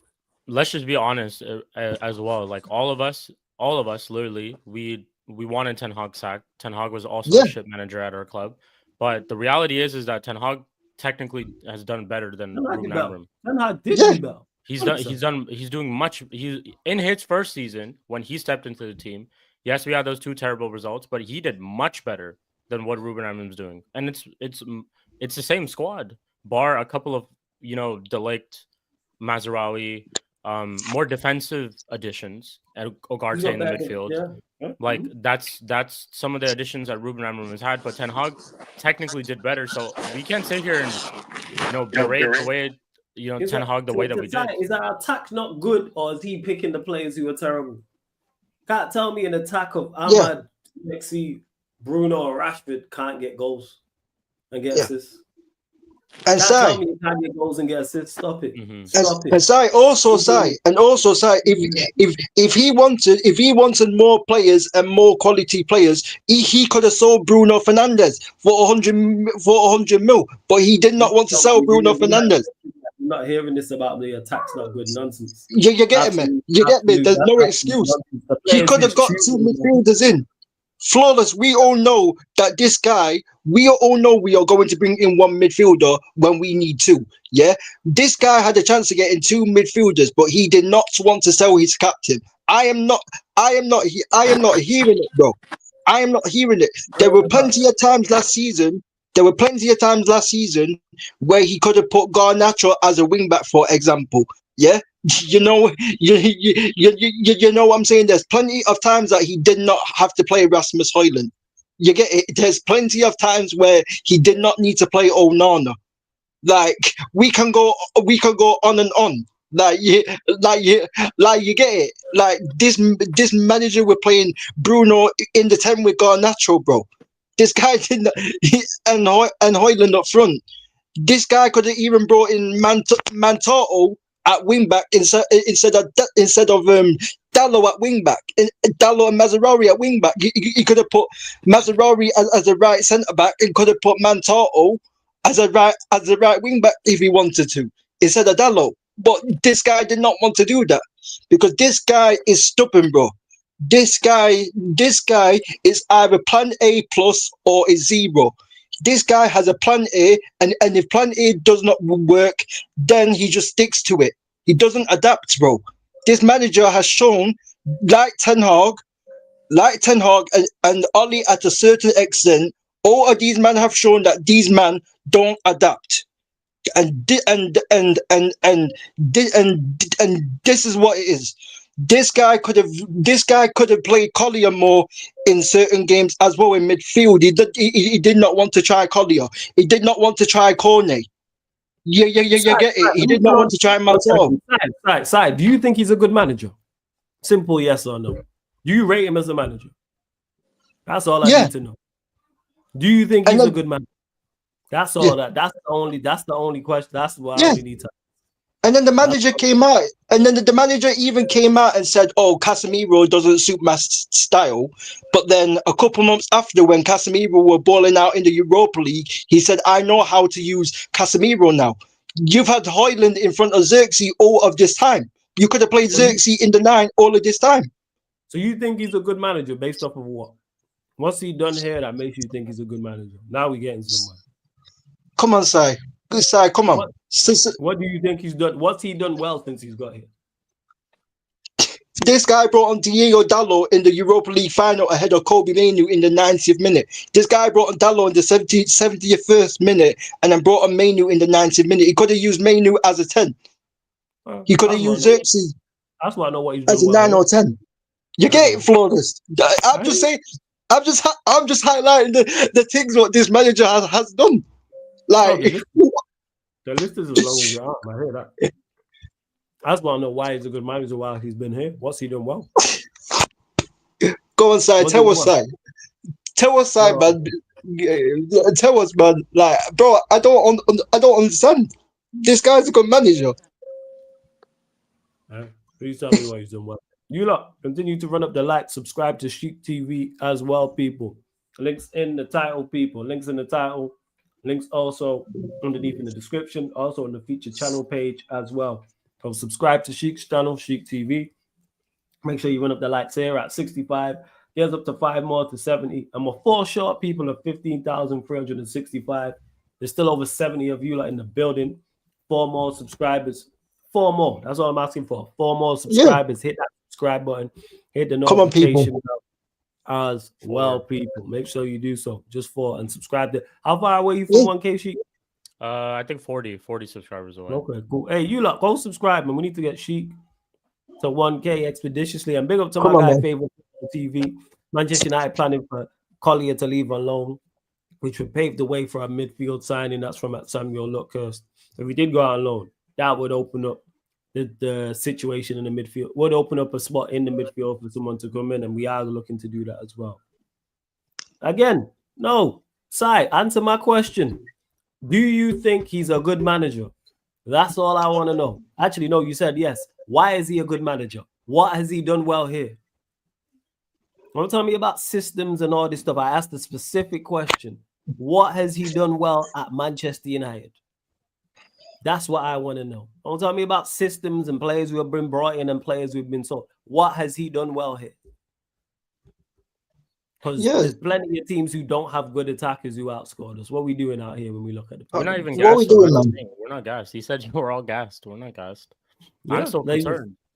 Like, I'm saying, like, that's what I want to know. Happy about the 2 signings, absolutely. But I want to answer to my question. That's all. Yeah. That's it. And this guy brought in Garnacho. This guy throws out Garnacho and then brought it back in the squad. That isn't our problem. That's a him problem. He brought Garnacho back in the squad. That's another thing that he did. You get it? So I ain't hearing anything about this manager. Like, yeah, this manager does not adapt, bro. This manager is stubborn, bro. That's what it is. We concede 2 to 3 goals. 2 to 3 goals a game we were conceding, bro. When we're playing 5 and 7 at the back, bro. Like, come on, man. Come on. Let's be serious, people, man. Come on. Yeah, Sai just waffling in the chat trying to troll. Come on, man. What was I going to say? Benjamin Sesko, thoughts on that? I'm not for that signing. I've been like saying this. I think we're just better off getting someone like a Watkins, someone like a Mateta, some Premier League striker at this point. After especially watching that preseason game, I think that's more than enough than what we need. Someone who's decent enough to hold up the ball in certain situations. Someone if chance does fall through to him, at least it's a bare minimum shot on target, not something that's getting skied off for a goal kick. Souvenirs in the crowd, from our current strikers. To be honest, it's funny because I think one part of me would be like, okay, if we do get Sesko, that at least means they don't get a striker. Not Liverpool, sorry, Newcastle don't get a striker, which means that they'll probably keep Isak, and Isak doesn't go to Liverpool. That's one possibility of it. 2, but I'm not a fan of the player, to be honest. I just think, like, again, we're better off just getting someone like a Watkins. I don't know how much Sesko is going to cost. because when I know you guys were talking about it, when Arsenal were linked with him, he's quite pricey. But I know the price valuation has dropped a little bit though, but I just don't know how much he's going to cost. But cool, whatever it is, if you're going to if you're looking to sign Sesko and you want Sesko as a player, fine. But move accelerates. Like there's very little time left, to be honest, and we still need a lot more players. So whoever it is, move fast, man. We can't be in Mbeumo all over again. Where if we're trying to get a striker, it's taking a whole month, 45 days yet again to try to just get a player. We have to be on it. But I would prefer those other two players that I mentioned over someone like Sesko. I think we should just spend money in those situations and try to focus on other positions like the midfield, rather than spending that much on Sesko. That's just me, though. I just think I've said this before, it's Rasmus Højlund. It just says Rasmus Højlund 2.0 all over again. Like trying to put in faith for a young striker. I think yes, we do mention the GNA that Cunha and Mbeumo both have had, but let's also, I think to a certain level, they're not going to replicate the same numbers. It's probably going to be close, but I really, really doubt Mbeumo scores 20 goals in this Manchester United team. Let's just be honest, right? With the midfield and how we set up. However, what the point that I'm trying to make is the striker that we do need to get needs to be someone who can score goals, because there are going to be situations where Mbeumo and Cunha are trying to become creators for that striker. So we can't have Rasmus Højlund missing chances from the 6-yard box, or certain play. Like, even though I rate Xerxes quite a lot, he wasn't the most clinical last season. There's chances that he missed as well. We can't have players who are missing chances. We need a striker who scores goals. We only scored 44 goals. I repeat, we only scored 44 goals last season in the Premier League. So I want goals in my attack, and I need a striker who can score goals. I don't know what Sesko's Bundesliga record is, but it's a Bundesliga, right? It's not more than 15, is it? I don't think it's not. It's not good. It's not good. It's not good. It's like, bro. It's like, I think it was last season. He got like 13. I think it was like 13 goals or something in the Bundesliga last season. 13 goals in the Bundesliga. I think Xavi Simons had 10 or 11, something like that, and that's Xavi Simons. And Sesko plays in the same team. Yeah, I'm pretty sure. You said, and I said, lay off the weed. You know what I'm saying? That you have this top 8. That's what I said. That's let me check. Top 8. You can't blame. You can't. There's certain things you can't blame. And not with that midfield, bro. That's not with that stronger. Not with this man. Not with the manager of this midfield. I need to get out to Hey, Sheik, what's going on out there, man? I need to get out to India because they got some good smoke out there, man. They got great top 8. Man said top 8, you know, bro. Top out there, man. Man said top 8, bro. We ain't getting top 8 with this manager and with that midfield. Whoa, King. Whoa, King. Whoa. Not with this manager, Eddie. This manager Yes, with this manager. No. We must change the language. We must. We need to. There's no if and buts. Don't even think about what we're not doing. Because again, this manager is very lucky to be here. He's very lucky to be here. See, if us at Ineos didn't have a bleeding heart, would have been gone a while ago. But like we do with all of our managers, we give them time. So we will be a top 8 club by the end of this season. And even that one, even saying again, that. No, we could be. Another manager. No, ain't no could. We must. We must. We must. It's a non-negotiable. But what I'm saying is, it is possible. With a new manager, it's definitely possible. The new manager could be time. We could finish. I think a different manager can get better than what Ruben Amorim is doing out of this squad. Yes, sure. Absolutely. It's not hard to say. It's we finished 15th place, like 15th, and even with I'm just saying, this manager is incapable of that. We ain't finishing top 8. Not with this manager. Yeah, it's like, you don't think we have enough talent alone to finish top 8 as of right now? Without the manager, I know top 8. I think the squad. The signing, so Eddie, the squad is as it is now. No. I don't think we're a top 8 side. I think we're a top 10 side. I don't think we're a top 8 side. The midfield is a major concern, bro. That midfield, bro, there's hardly any creativity in that midfield. And Bruno in midfield.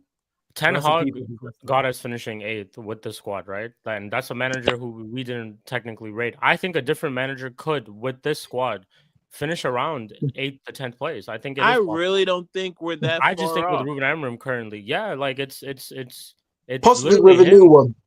Possibly with a new one, but not with the the change of system. Like the change of system is a big thing because now you're just setting up completely different. We're used to seeing Bruno in a 10. Now we have to see Bruno in a pivot. Like, just know we're used to seeing Bruno in a 10 for the past couple of years. Now we're going to see him in a pivot. Completely different system. Ahmad, who, like, yes, he's going to probably play as a wing back. Preferably, though, I'd rather have him attack somewhere because he's a lot better there as compared to a wing back. I felt like at times in that West Ham game, he was a little bit isolated and he just wasn't able to be on his normal type of game just because of the position that he was in. But it's like, it's the You're saying that from the wing back? From the wing back spot. Yeah, from the wing back spot. I feel like putting Ahmad in a 10, which he probably, I'm guessing at times he will, maybe a Carabao Cup. If he's going to rest in Mbeumo any time that he'll probably try to put Ahmad into a 10. I just think Ahmad in the 10, you see a lot more from him. That's a position. I disagree. I think it's because of the system that we won't see. Because the one thing I noticed about when he plays in that 10 and he's situated more centrally is that more people, the tactics for the other side, they get to put more people in his direction. Yeah. Right? At least from the wing back spot, he operates from width that gives him a bit more space to do his thing. But it's this. I think it's the system more than anything because Amorim. You break up. Wait, there you go. We did. Yeah. Hey, Sai, what's your Sai? Wait, before you carry on, Sai. So, what's your top 8 then? If United can finish top, I want to hear this. Gonna be good. What's your top 8?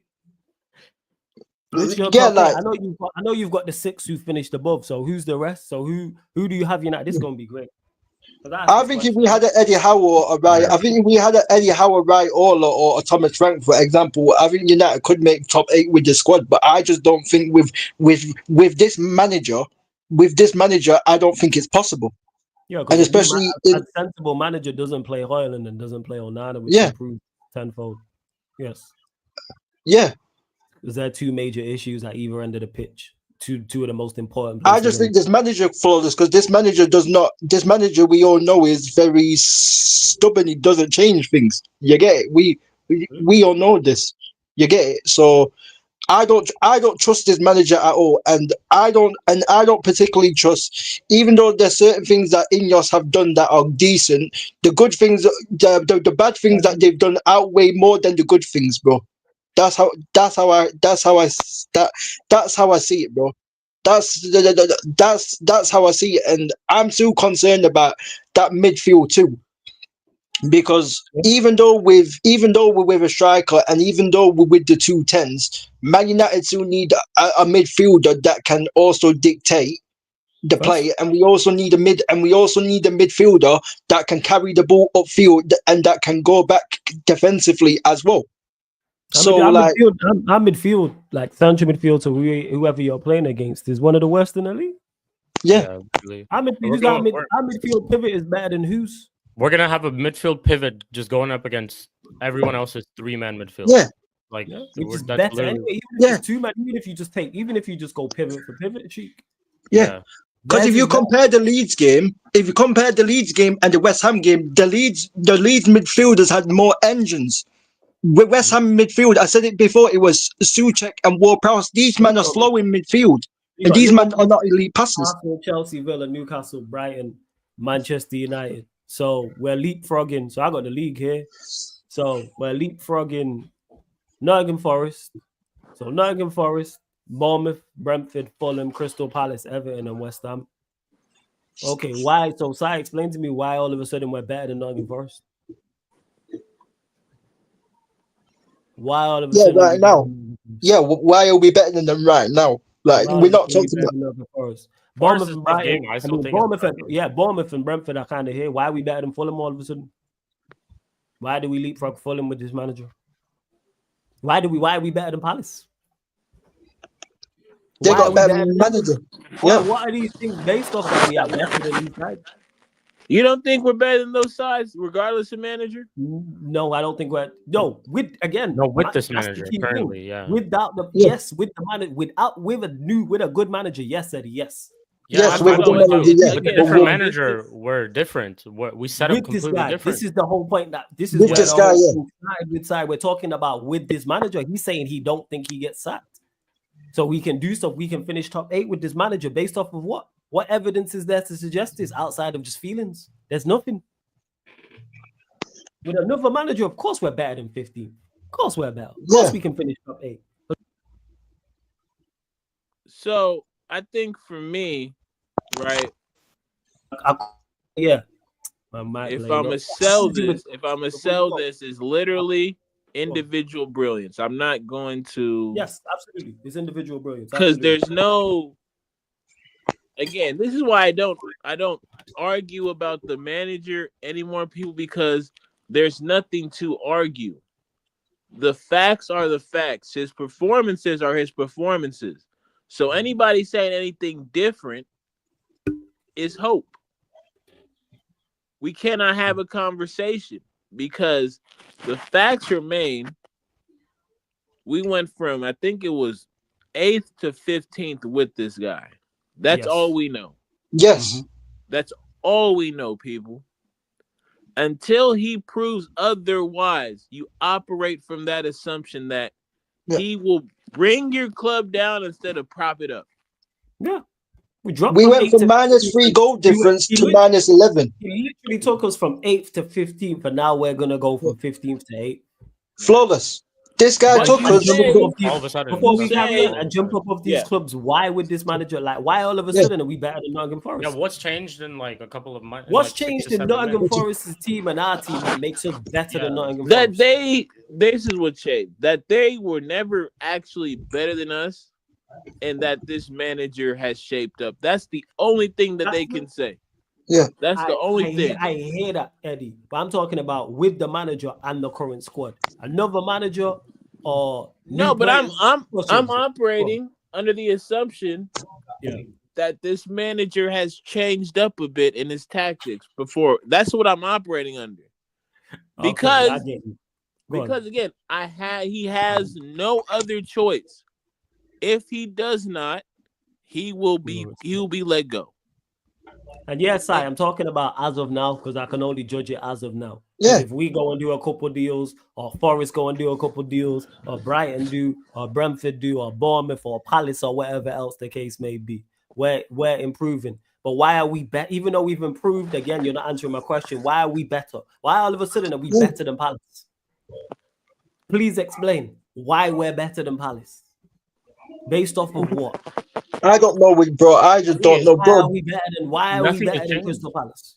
Well, we said the same thing. Like Crystal Palace finished 11 points up above us. So why are we getting 11-point swing? Yeah, like, bro, come on, man. This manager, come on, man. We've just seen an uptick in talent in a crazy level with regards to going from 2 10s who didn't know what they're doing to quite possibly 2 of the best 10s in the league. And I agree with that, but then you know what the caveat is to that, Eddie? There's no guarantee he plays them as 2 10s. No guarantee. This man gonna play Mason Mount in the pivot, bro. He could easily play Cunha in the 9 and put Bruno in the 10 and have Mount in the pivot, or Bruno in the pivot with Mount in the 10 alongside those 2. Or play Rasmus Højlund if we don't sign well, Rasmus Højlund starting, so Rasmus Højlund could be playing. And he drops Cunha deeper and he plays Bruno. Yeah, currently at this why are we acting like we haven't seen this manager do stupidness? All season long.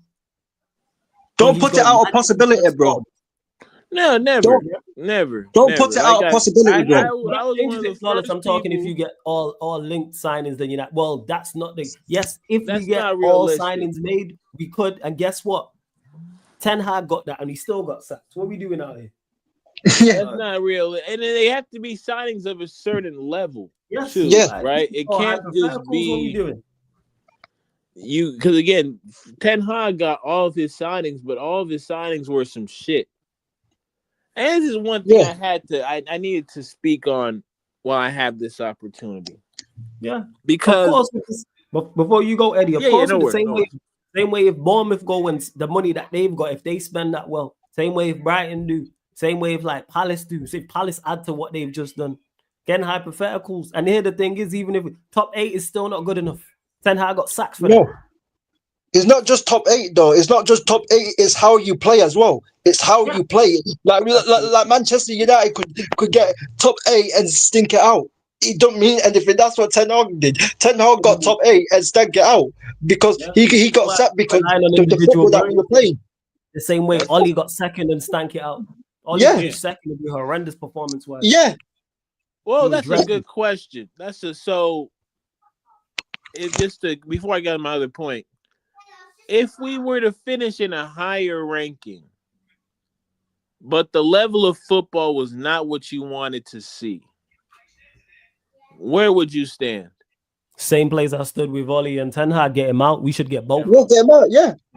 Just wanted to.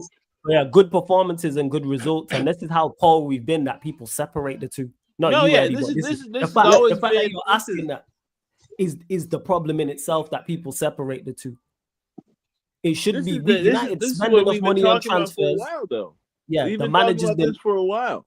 Exactly. You and I, and I've even Sheik and King, we've always said, good performances tend to lead to good results.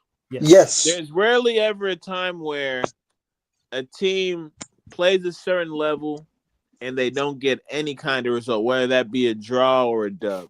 100%. The league dictates the progression that you've had at your club. Which your dictates that. You can win one-off games in cup games, which is what he did last season in the Europa League when he got to a final. But consistently in the Premier League, we were shit. We couldn't get 2 or 3 good performances off the back, and that dictates the progress of your team.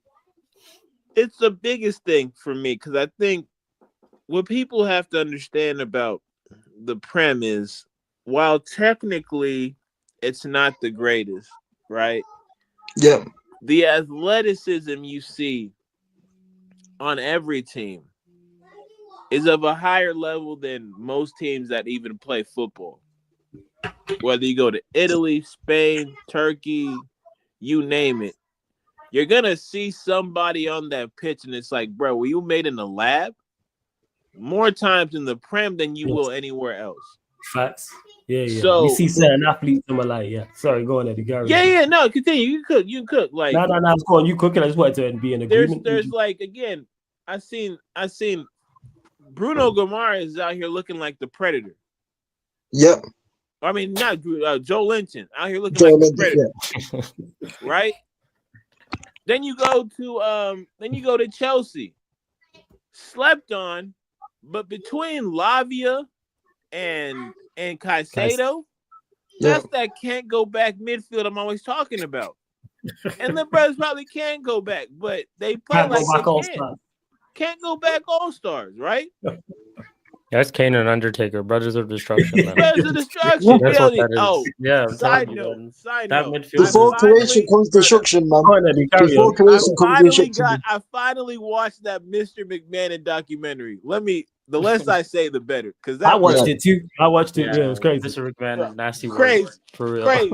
Last episode, man, yo, he had my childhood jumping, man. HLA and that. Man literally had lesbians out there, yo. It was great, man. Man had bra and panties matches the whole 9, yo. Bro, he was on one. Yeah, he was really wilding, yo. Hot lesbian action, you know. Them the girl would come to the ring, and he would say lesbians on the thing, you know. They was playing no game. They was playing no game. And so, like, it's just, again, you have to set up in such a way that those guys are able to play at their best capacity. And I think you can see it even McTominay, Bellingham, right? Like, they're not great footballers. They're instinctive athletes that, because they have a certain level of closing speed, right? That's why they're always able to crash the box and get those goals, because they can get to that ball faster than the defender. Not because they're so much more technically gifted, just their explosive nature. And we did have that in Rashford, right? When he wanted to play like that. We didn't have it. We did somewhat have it in the midfield with Fred, right? The tenacity, just not the decision making. And so, in that respect, we've regressed. Yeah. We've regressed. When you telling me, God bless his soul, that I'm gonna play a 2-man pivot with Casemiro and Bruno Fernandes, and then you tell me we're going to suffer. Well, bro, this is self-sabotage. Mm-hmm. Yeah, he said this twice, Eddie. The guy said this twice, by the way. He said the word suffering twice. He said it. He said it after the last game of the season that we played. Oh, the good times are coming back. But then he said that we're going to suffer along the way. And then he said it again, bro. You know, that shouldn't even be in your vocabulary. We are not at Manchester United to suffer. We make others suffer.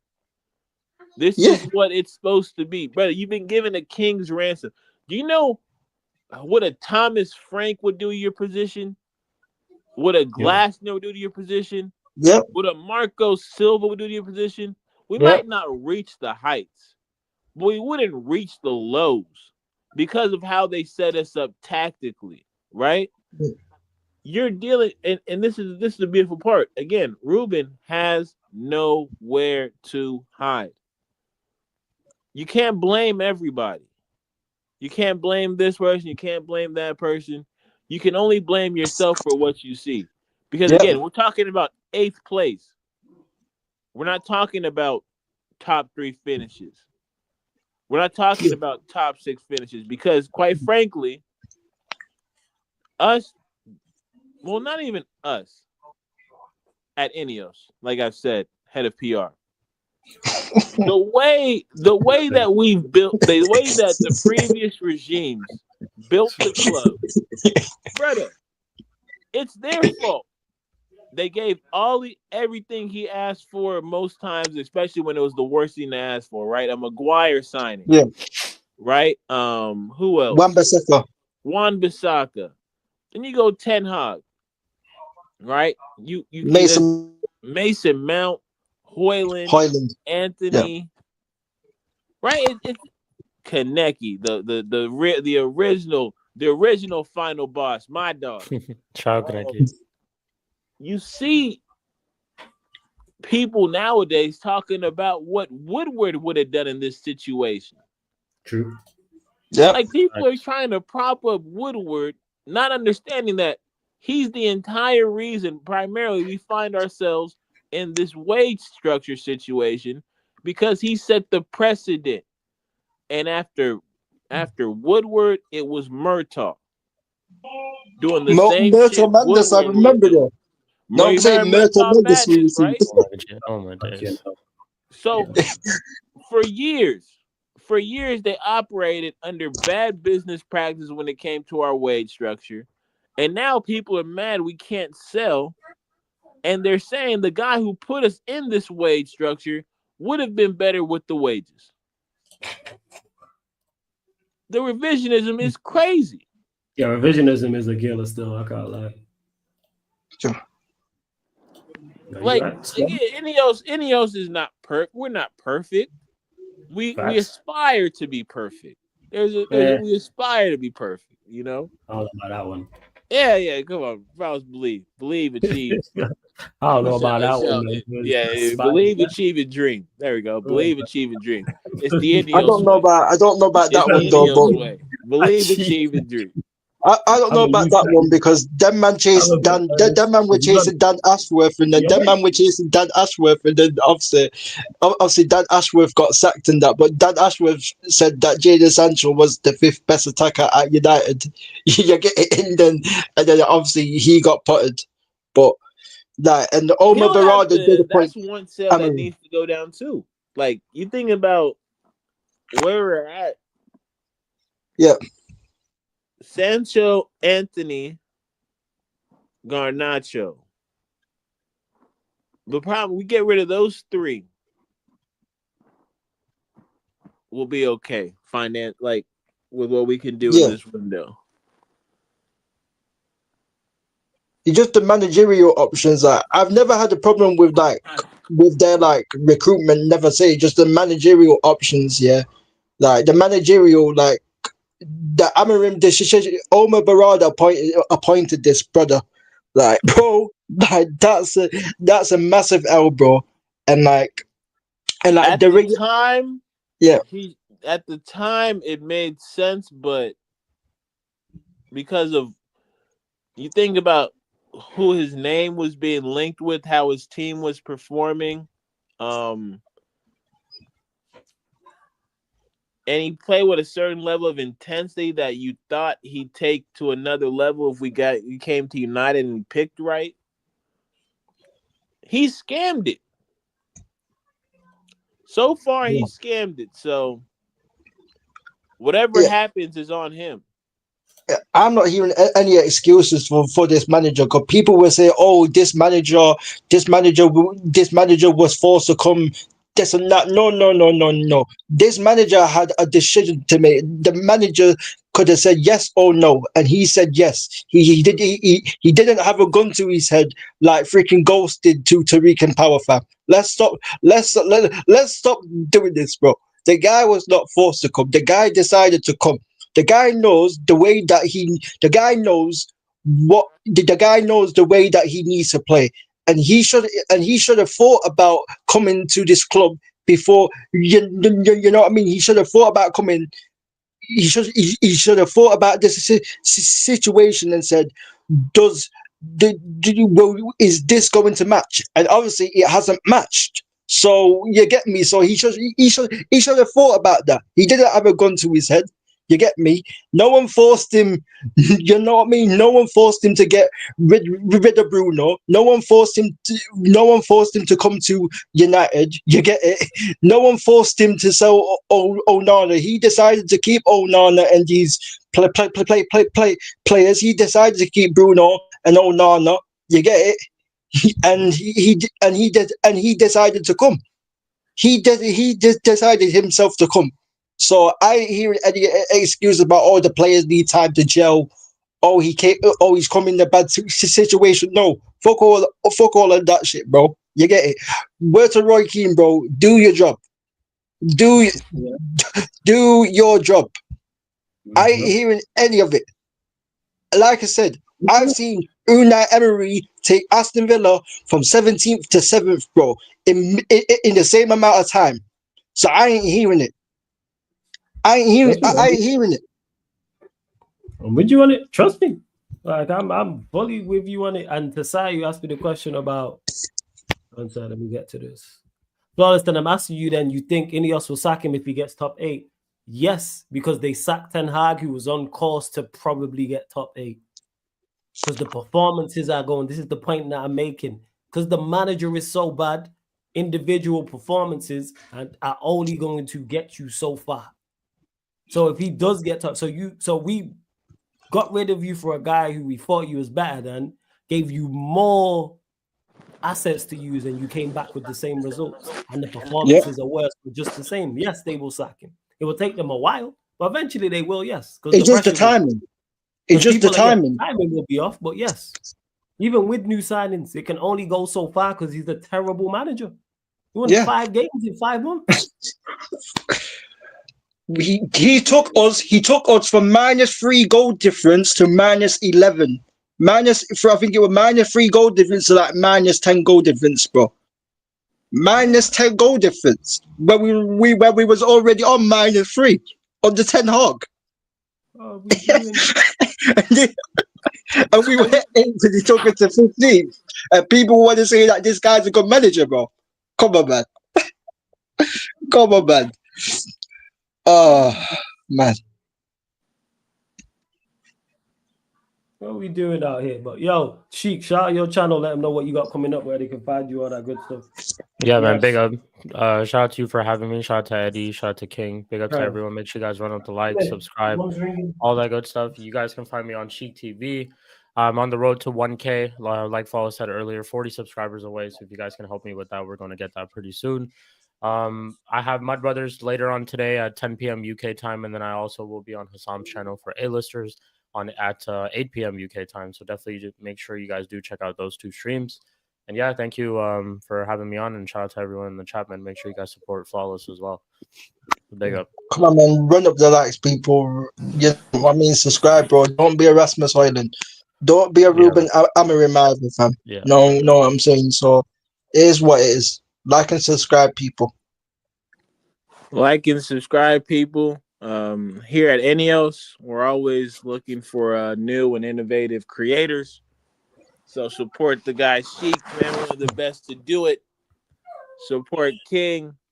Keep on holding down Flawless. Even though he brings people onto this platform to attack me, which was also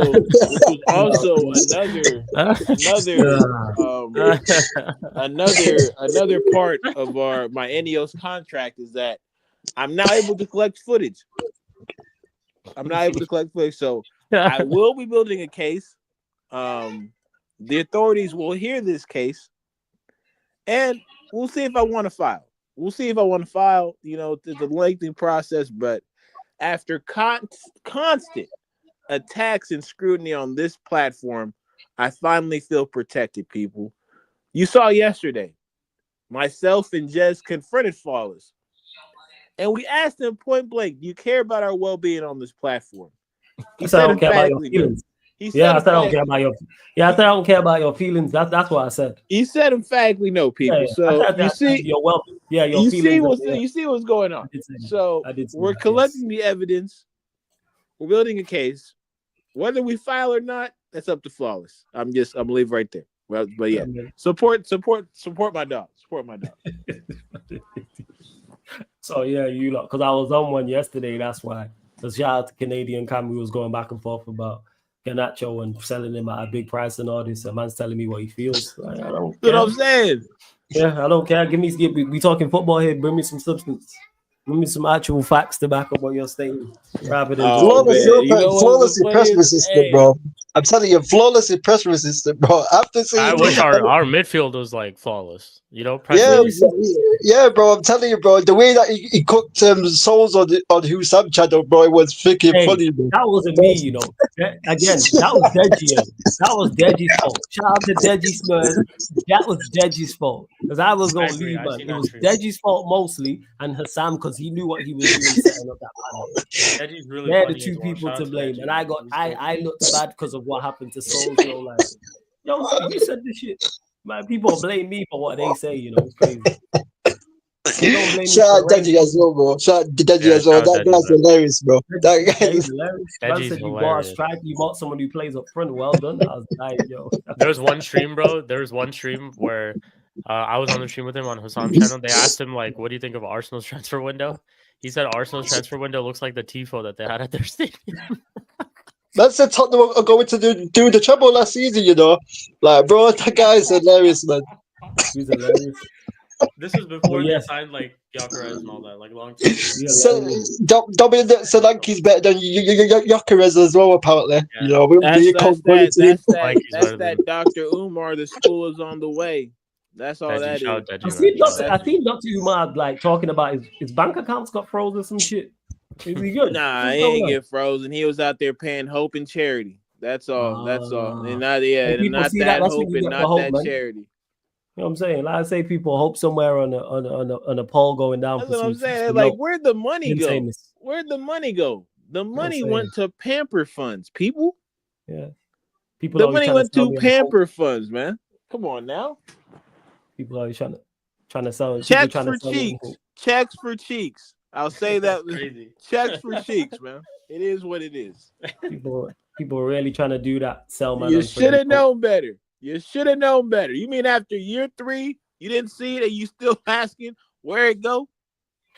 Come on, man. Checks for cheeks, man. Oldest play in the book, man. Well, you lot, subscribe to Sheik TV. Links in the title, people. Subscribe to Sheik TV. Run up the likes here. Please hit the subscribe button. Subscribe to the gaming channel. Links underneath in the description. Sarcasm City TV Gaming. Subscribe to the Clips channel. Sarcasm City TV Clips as well. Again, Sheik TV. Run up the likes here. Subscribe. And don't forget this show, people, and all the other shows you see on the channel, apart from watch-alongs, fan calling shows, gaming content available on all audio platforms, people. So Spotify, iTunes, SoundCloud, etc., etc. This kid got a friggin' big mouth. So yeah, people, love to everyone that has locked in. I was saying, I bet you lot can hear her loud and friggin' clear. So yeah, run up the likes, hit the subscribe button, Spotify, follow us, 5-star us. Same with iTunes, Apple Podcasts, SoundCloud, wherever you listen to podcasts. Back live tonight, Talk Your Ish, regular edition, people. So so everyone can call in 10:30 p.m. UK time. There might be some gaming content as well. So yeah, we're gonna redirect to Lewis, put Sarcasm City TV raid in his chat. This has been the ManDem United podcast live on the Sarcasm City TV YouTube. Thank you very much for tuning in.